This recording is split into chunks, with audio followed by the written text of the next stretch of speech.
Just as the clock struck 12, two tiny elves came dancing into the room, hopped onto the bench, took up the work that was cut out, and began to ply their fingers, stitching and tapping at such a rate that the shoemaker was amazed and could not take his eyes off them.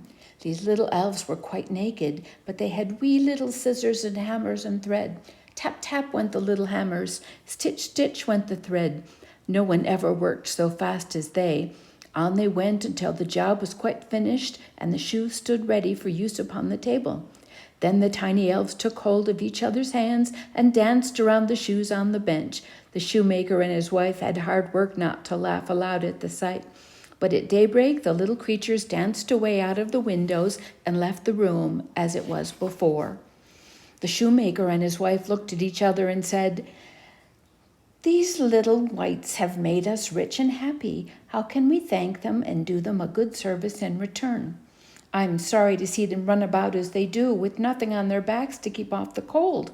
I would like to make them some pretty clothes, a coat and a waistcoat and a pair of trousers into the bargain," said the wife. "And I will make each of them a little pair of shoes," said her husband. That very day they set about it. The wife cut out 2 tiny coats of yellow, 2 weeny waistcoats of white, 2 little pairs of orange trousers, 2 bits of caps, bright orange, for everyone knows the elves love bright colors. And her husband made 2 little pairs of shoes with long pointed toes. They made the wee clothes as dainty as they could, with nice little stitches and pretty buttons, and by Christmas time they were finished.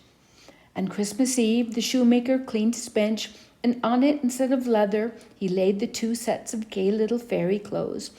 Then he and his wife hid away as before to see what the elves would do. Promptly at midnight they came in and hopped upon the bench to do their work, but when they saw the little clothes they laughed and danced for joy.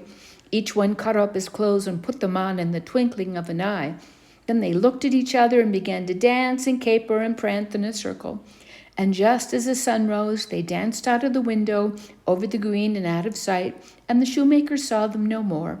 From that day on, all went well with the shoemaker and his wife, and they never needed any more help.